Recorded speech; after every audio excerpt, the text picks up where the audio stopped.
Let's do some quick intros. I'm fortunate enough to know most of the folks up here are really amazing people. So we'll try to keep this really engaging and bring us some strong. So quick introductions, a little about your background and how you think about impact in our future as a society and as a business side and from a personal side. My name is Brian Yerby. I'm based here in Seattle. I've gotten to know this group over the last year. My company, Lakeview Management Partners, we're a venture capital early stage firm as one branch. The second branch is around value creation. My background is many years over here in Redmond and then in the private equity with some of the folks on Sand Hill Road that we talked about. What I'm excited about as a father of two daughters in college, I'm excited about the four women who are just speaking up here in the trail that they're blazing, creating opportunities for my daughters. I'm also excited about the opportunity for my son who's here somewhere, and I challenged him to say hello to everyone and to shake their hands. And I appreciate the community welcoming him in. What I'm a little bit scared about is I'm hearing a lot of this AI and ML, and I think about what happened with crypto and blockchain. A lot of people were talking and opining on crypto and blockchain without really knowing what it means. I think we're having that today with AI and ML, that a lot of opining on these buzzwords, and people really don't know what that means, and that can make things very, very dangerous. Dr. Badshaw, I'm going to start off with something provocative. You can look me up on LinkedIn or my bio. I think we are in an incredibly dangerous place because we have fundamentally stolen the future of our kids. And let's not sugarcoat it, whitewash it. And we've done that by simply being greedy. Every conversation, every discussion we've had is all about creating value, which is all couched in being greedy. Right? We are based on a consumption society, and our planet, the pale blue dot, Carl Sagan pointed out, Voyager 1, is all that we know. And we are not focused. The planet, the ocean that was just talked about, Nisha's conversation around how do we show up at any given point. It's not about philanthropy, it's not about giving back, but how do we just show up as a human? We show up as a human, we don't need to talk about diversity, we don't need to talk about other things. And I think that's our challenge. So that's my pessimistic point of view. So where's the positive, the amazing things that I see? First, that we are all still humans. And humanity has not been changed. And I think that if we can discover purposefulness in our humanity, then every single thing that we do, whether it is funding, whether it is finance, whether it is ocean, whether it is space, can actually lead to this pale blue dot surviving. So with that, my introduction is that I'm just a troublemaker. And that's what you will get from me on this panel.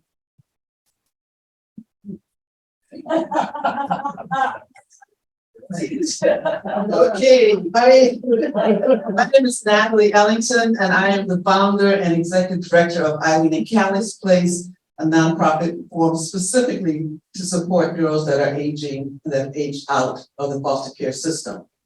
What scares me is that those numbers are growing, and these young people are being released into society, told to handle life now that they're 18 years old, and they do not have the skills, they do not have the support, they do not have the direction, and society as we know it because we're living in it every day is crazy. What I am excited about is that there's a growing awareness that that's what these kids, these young people are experiencing. So we're working from a standpoint of mentoring, because what they need, in addition to things that we've discussed, is an adult that they can trust. They've learned not to trust adults. An adult that they can listen to, that they can share the good, the bad, the ugly, and know that they're going to get a real answer. I started working in the school systems because I wanted to meet the young ladies while they were still in school in some type of structured environment, ideally in 10th grade. And I would ask them, okay, you're graduating in 2 years. What is it you're planning to do? Because I realized that what has happened is that they have been institutionalized and treated as a group. And they're individuals, and they need to be treated as individuals, and they feel they're not heard, and they want to be heard.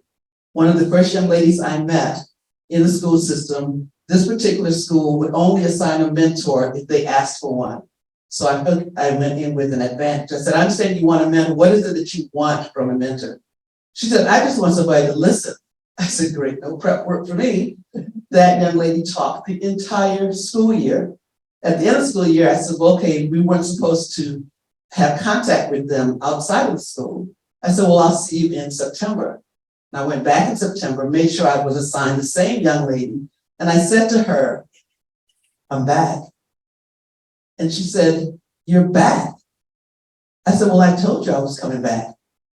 She said, people tell you anything. And that was the story of her life. She's now 26 years old, and she's still talking.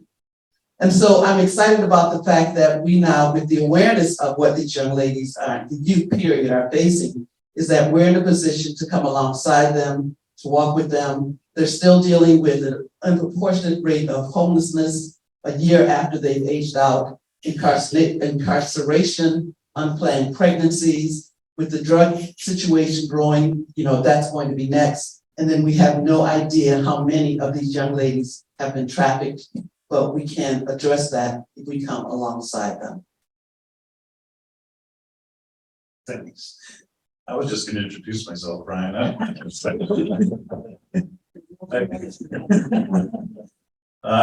Kevin Oakes. I'm the founder and CEO of the Institute for Corporate Productivity. We shorten that to I4CP. But we're a research organization. We do more HR or human capital research than anyone on the planet, always with a business lens of what are high performing organizations doing differently with their people versus low performing organizations. So primarily working with heads of HR, but also increasingly CEOs who recognize that people are their most important asset. It's not just lip service, they're actually doing it.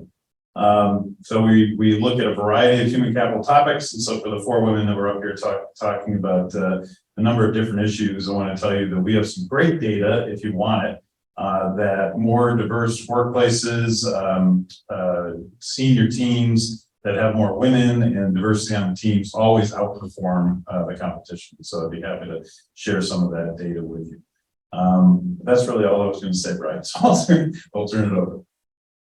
Thank you. My name is Blue Blakesley.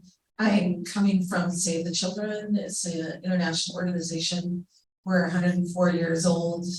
We operate in 120 countries. The best way to think about it is if there is a pain point for a child per country, that's what we focus on. So that could be anything from child trafficking to medical, physical needs, mental health, you name it. So I've just been reflecting on my time in the family office space, and I'm actually a returnee to Save. So when Mark and I met, I was 7 years at St. Jude. My background is 35 years predominantly in the international space, but with a heavy emphasis on, I would say, medicine and children's education. And so what brought me back though to St. Jude was during the pandemic, what I noticed was that the safety nets for kids seemed to be thinning around the world. And I felt like there was going to be a couple of subjects that really needed all hands on deck. And I thought, if I can lend a hand, then I should. And so that's what brought me back to Save the Children. But as I was, learning from the family office community, I realized that I'm actually I would say third, fourth generation entrepreneurs in my family. I think I just learned philanthropy very organically. We were always talking about it in our house. And then we have a lot of threads that have to do with children's issues. So that's how I came to this sector. But one of the things that happens to me is every 5 years, I check in with myself and I ask myself, am I doing the right thing? Am I helping? And I actually call my mentor and I tell him, thank you so much for spending some time with me. And yes, I am in the right place.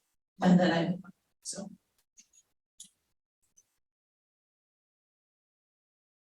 So I want to pick up on the conversation we're having at lunch around culture and innovation and optimization from a couple of different lenses. The first one in the commercial space, and then maybe the second lens in the nonprofit space, and try and throw them in. So we're not going to let you off the hook that easy, Kevin. So Kevin has interviewed some of the top CEOs in the world, especially in North America.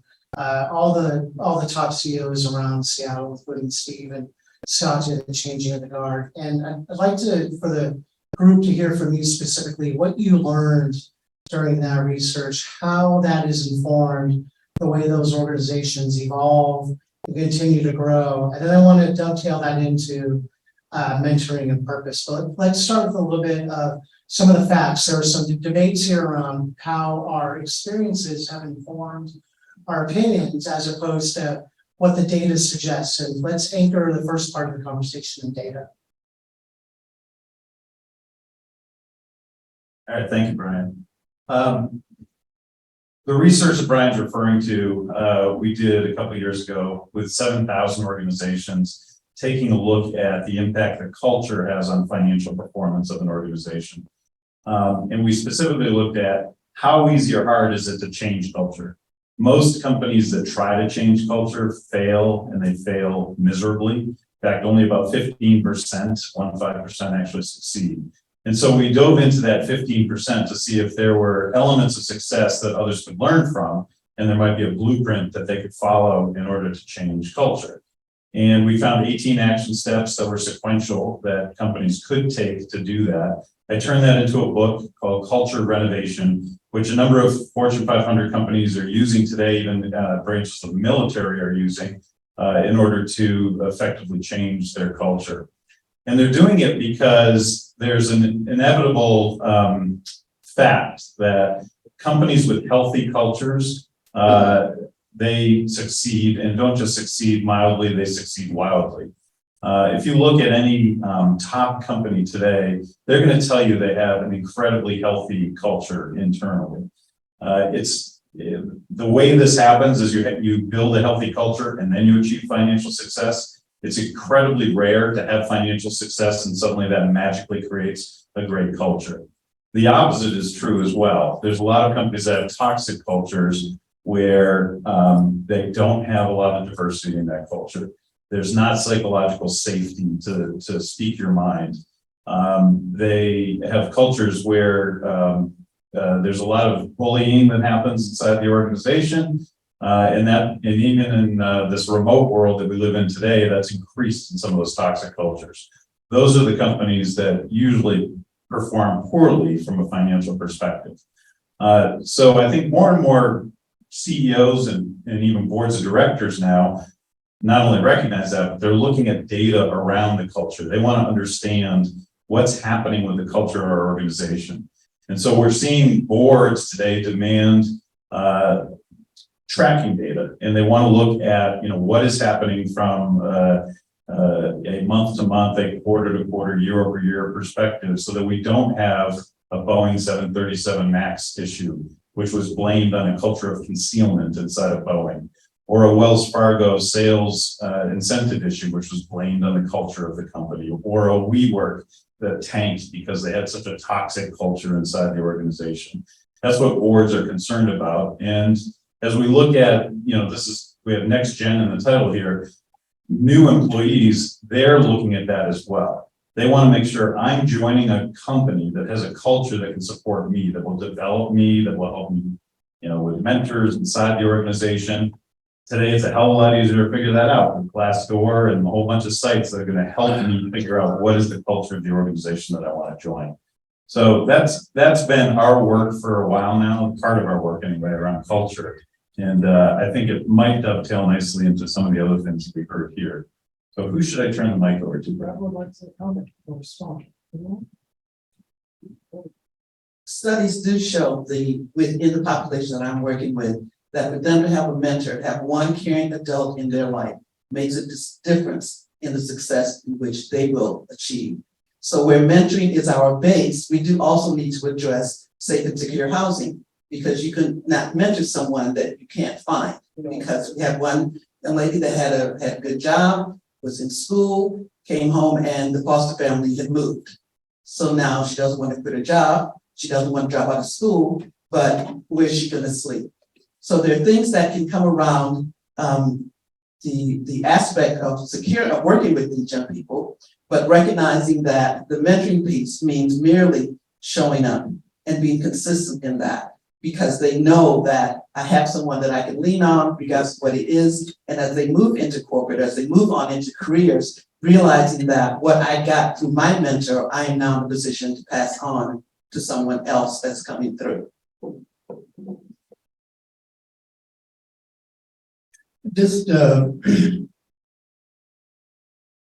I spent 10 years at Microsoft running Microsoft's corporate finance.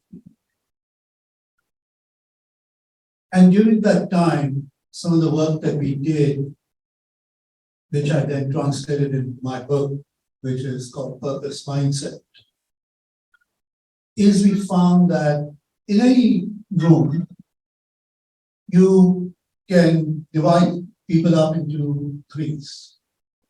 30% people will show up with purpose as their driver, their primary driver. 30% or 33, if you want to be accurate, are driven by money, financial security. And 30%, 33% are driven by status or the position. Now, none of this is actually assigning any value. It's just the stage in life you are in. There are times where you need to be financially secure, and therefore that's your primary driver. There are other stages because of circumstances. You want to have a good status in the title, because that shows your worth and your ability to stand up. But people that have purpose perform much better at any level. People with a transactional mindset, only 14% of those become high performers.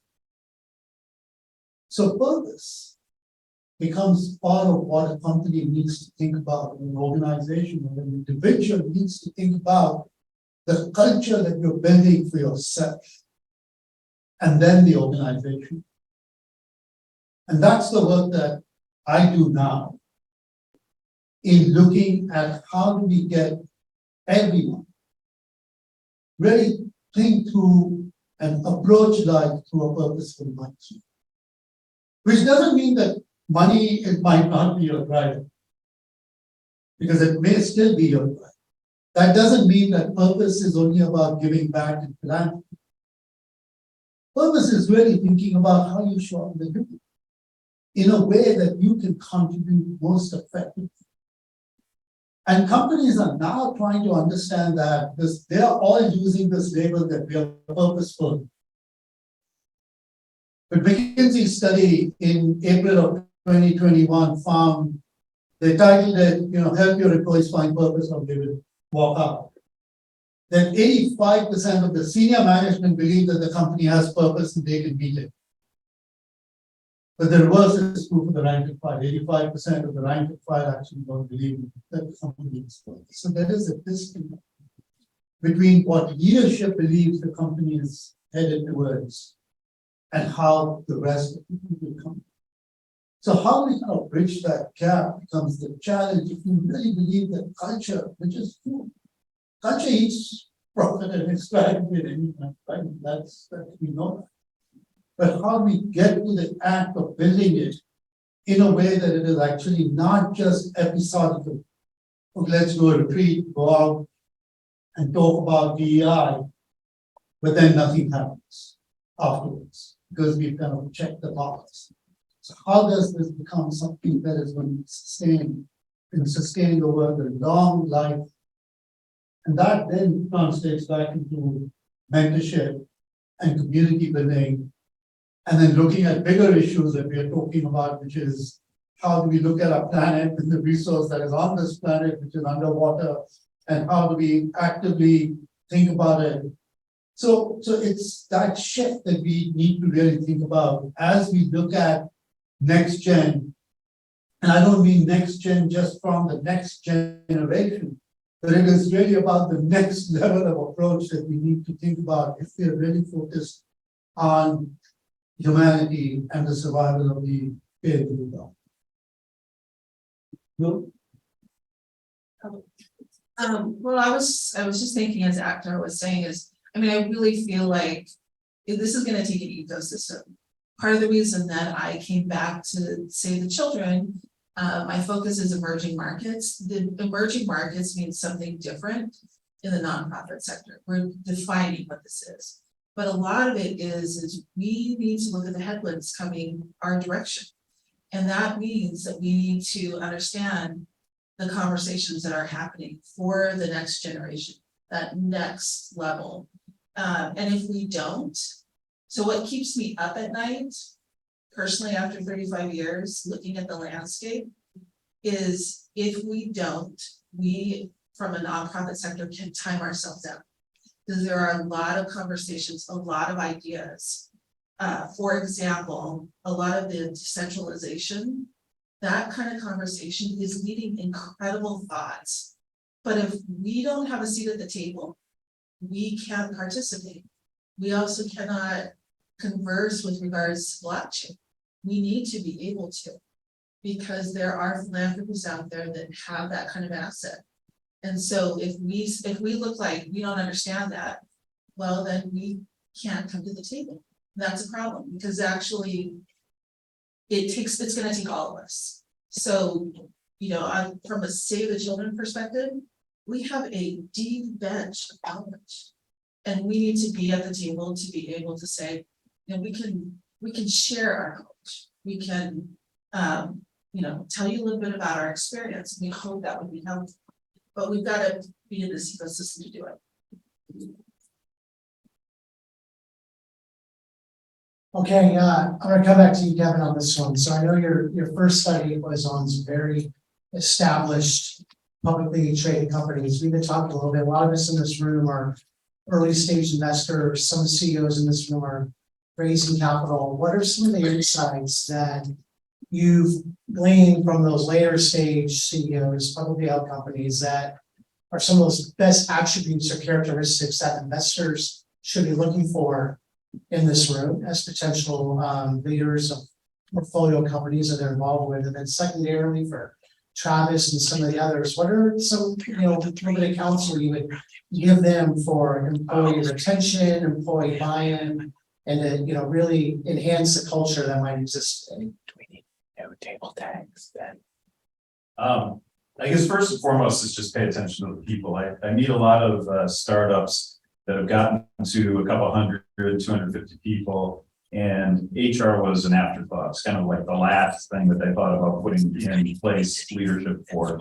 Up until that point, it was just all about payroll and talent acquisition, right, and recruiting. And so the first piece of advice I'd say is people are probably going to be the most important asset you have in your organization. So put somebody in charge of the people, just like you would put somebody in charge of the technology, just like you have somebody in charge of financials. Put a chief people officer in place early on. And that will allow you to set up the systems that can create the culture that I talked about and allow that company to scale and grow efficiently going forward, as opposed to chaotically which is what I see in a lot of these, in a lot of startups. Longer term, retaining employees, I think, and equally attracting employees comes back to some of the themes that we've heard already here. Is creating a purposeful environment that people want to be part of and want to stay with. Most people do not leave a company just for more money. They typically are leaving a company because they no longer believe in that company's purpose, or they're leaving because of their direct management.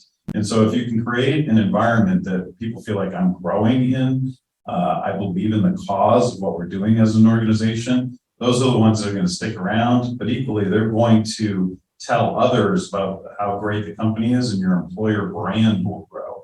And this is where I think a lot of companies, they don't think about brand in an employer brand perspective. They think about it from a consumer brand perspective, but it's all tied together. And if you have a very positive employer brand, it's going to help your consumer brand. And by employer brand, I mean when people go to the Glassdoor, when they talk to people about your organization, it's a company I want to go work for. It's a company that others believe in, and I think I believe in, and I want to be part of that. So I think all of that are good building blocks for a long-term successful organization. Okay, we've talked a little bit about mentoring. There's a label on just about every month in the calendar year these days. This month is Second Chance Month, and I've really gotten behind this through some of the work that I'm doing around criminal reform and criminal reentry. I've talked with some of you about an organization, and part of my purpose is how do we think about NextGen, not only in people like Josh over here, but individuals who have owned up to the decisions that they've made and want to re-enter our workforce. So I'm curious to what each of you think about, how you think about mentoring, how you think about second chance, and how we think about a talent pool, whether it's through the fostering system, whether it's through the criminal and prison system, how we think about ourselves as leaders and individuals, and how we create a second chance and a path for the individuals who have shown a commitment to such path. And Brian, could I add, Yeah, please. this is another consistent theme, how can we collaborate on this? Okay, so how we can collaborate as a community here. Look, give you I'll just start off by giving a tangible example, and you will actually hear from the executive director of this organization tomorrow in the Bay Area for those that are going out there. I got a call in March of 2021 from 5 individuals that just been released from prison. And they essentially called me up and said, "You wrote a book on purpose. We found purpose in prison. We want to talk." These were people in their 50s. They're all gone, maybe 45, 50s. They're all gone to prison in their 20s. They served for over 20, 30 years. These were for very serious crimes. Because of the work that they did in prison, in transforming not only themselves, but other prisoners' lives, they were released.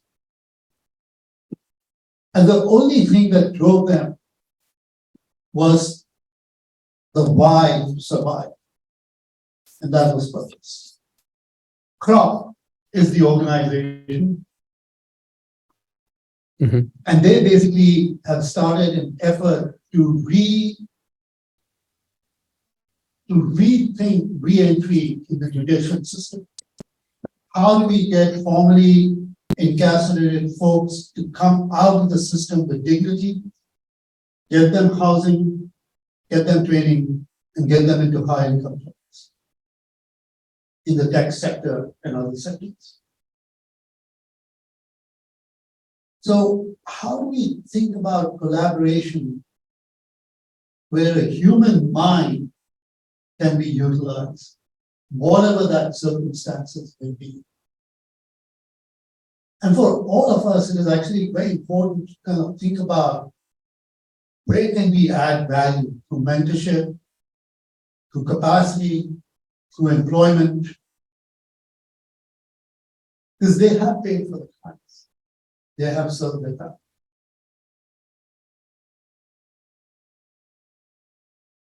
%70 of people that get released from prison go back. So the recidivism rate is incredibly high, cost the system significant. Since the time that these 5 individuals have been released, they've started this organization and they've now got over $28 million to run this program, most of it coming from the state as part of their fair chance hiring and capacity building. So it's important for all of us to kind of think about the work that you are doing. And what is our obligation to these individuals?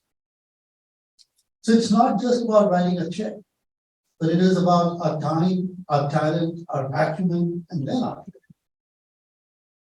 And how do we consistently show up in a way that everybody that is around us gets lifted up? So I think that's part of the value that we can all add because of this fortunate position that we are all in. And that we get to sit here. But there are people who are actually trying to make a difference on their own, even under extenuating circumstances. And it's critical for us to actually become part of. Foster care is one of those areas that unless you're involved with it, you don't pay any attention to it. When I started on this journey, I remember going down to volunteer at Treehouse and I told the volunteer coordinator, the only thing I know about foster care is what I've seen on Law and Order. She's like, you have so much to learn. And to this day, I am still learning. These youth are in the system through no fault of their own. It's because of some decision, some poor decision an adult that was supposed to love them and take care of them made. But yet they deal with the trauma and the stigma forever. And so to be able to mentor them as early as possible helps keep them on a track to success.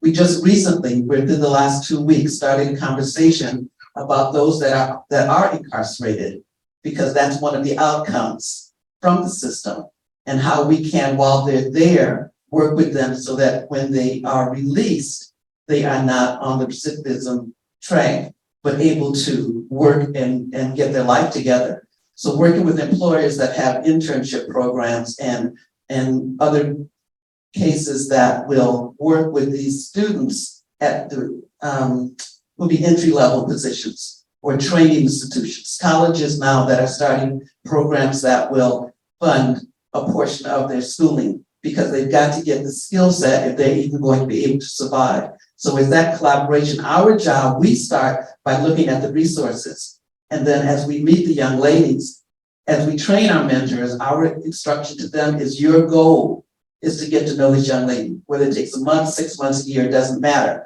But until you get to know her as an individual, she'll know stock answers. She'll know what you want to hear, what she's supposed to say. Once you get to know her, you can say, okay, I understand this is what you need. We've got 5 places that do that. But knowing you and your personality, this is where we're going to connect you so that you can now fulfill the destiny that is there for your life. So it's establishing the resources, establishing the relationships with the young ladies, and then being able to build from that and continue to grow is how we will and can collaborate to make a difference with this particular population. Love that example. I love all those examples. And I think top companies always utilize leverage underutilized talent pools. Low performing organizations do not. And I think one of the next practices that we've seen are companies turning to talent pools like you two just described as great sources of long-term talent inside the organization. A couple of other pools out there would be older workers. We just did a study on age discrimination and how companies are overlooking older workers right now as part of their workforce. Working mothers is another great talent pool that often gets overlooked by companies. And then one that we've done a lot of work with is individuals with intellectual and developmental disabilities. We are big supporters of a program called Best Buddies. I started the Best Buddies chapter here in the state of Washington about 3 or 4 years ago. And got into it because my VP of sales has a son with Down syndrome, and she turned me on to the organization. And we've now hired people in our company with IDD. But it's been heartwarming to see other organizations really leverage this. Locally, Mod Pizza does a great job with this. And they discovered this whole program through a conference that I ran. And they said, you know, this is exactly what we want for our culture.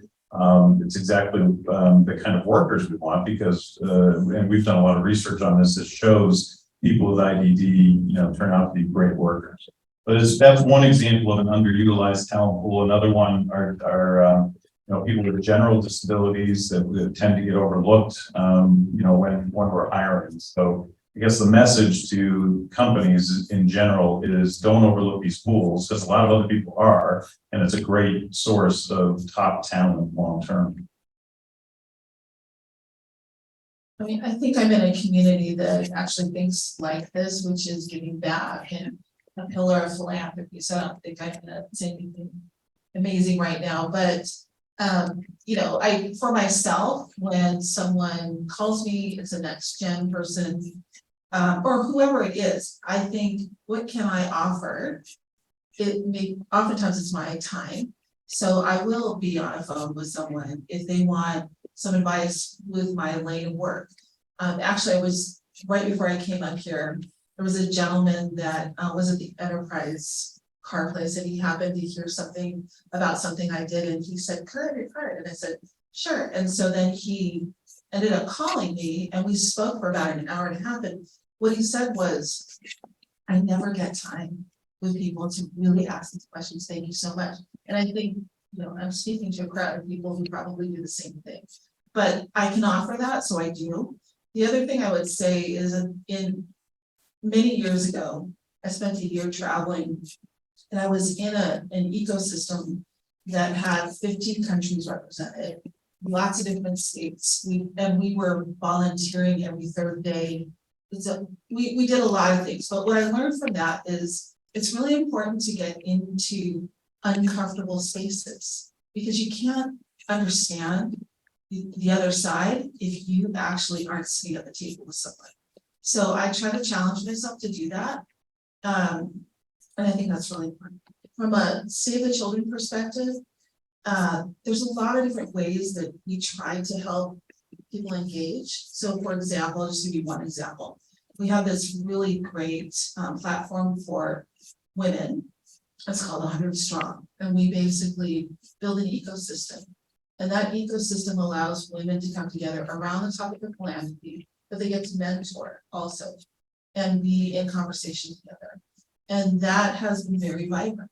And I think you need to find ecosystems that we talked about earlier today, where people can really be in conversation.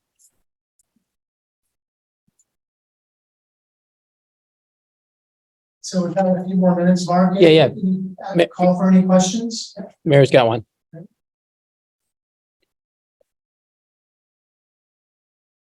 So you guys touched on a lot of different topics that are near and dear to my heart. I'm on the board of a nonprofit that combines all of that together. So for instance, mental health, homelessness, low-income housing, and providing job skills. So for instance, somebody's incarcerated, they go to the organization and they provide them job skills and housing and help them get back into the workforce. And I was wondering, like, how could different organizations work together to scale this up, right? Or there's something that, so this is only in New York, right? So could you take that same, same type of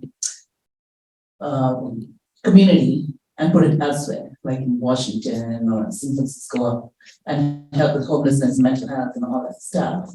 And I wish that would happen, because I see what a difference it makes in New York with some of the people who have these issues.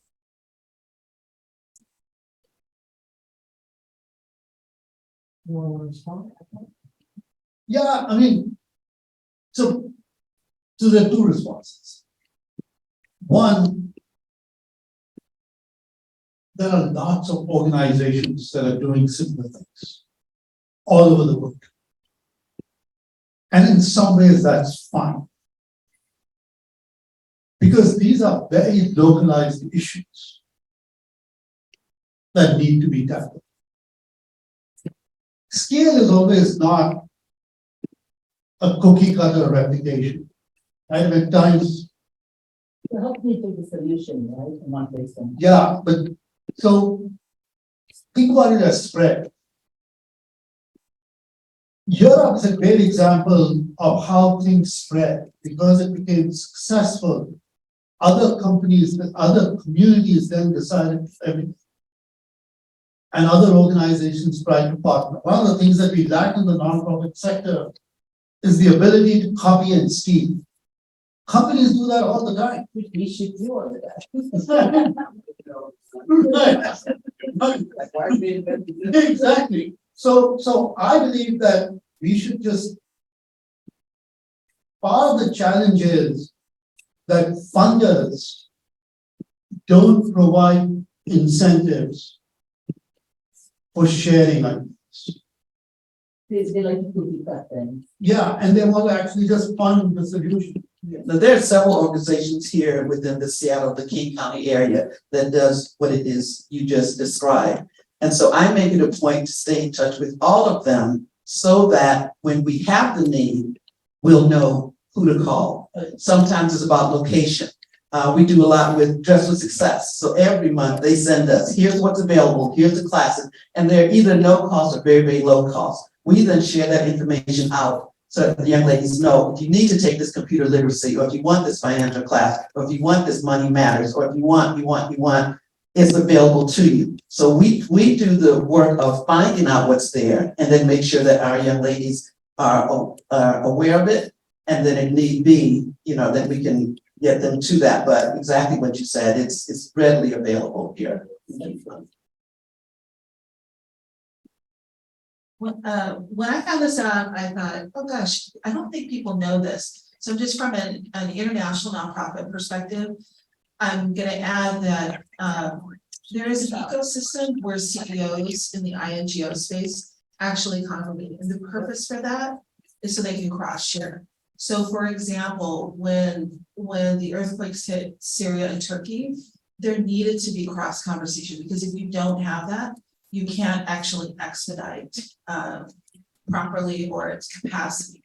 So that requires people to communicate, like what are your superpowers, where are you on the ground, how can you do X, Y, and Z. So I'm just sharing that because I feel like as I go through different conversations, not everybody's aware of it. The other thing that we do within several of the cities within the county, there are nonprofit groups that meet monthly. And so we not only share things that we need, the things that we have access to, so that the other nonprofits have access to it as well. So we are really into collaboration to address the needs. Yeah, my question, one other thing, that's in prison, right? Do they get trainings that once they get out, there's some certain skill set? Yes. Okay. Yeah, I mean, there are lots of prison-based programs. But there are, so part of the challenge with the prison-based programs is how do you get being that people are left on their own when they leave the prison. And there are organizations that are willing to train them, but not do holistic work, which is first housing, life skills, financial literacy, and then do.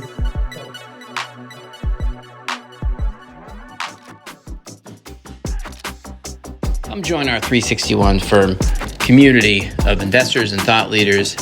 We have a lot of events created by the community as we collaborate on investments and philanthropic interests. Join us.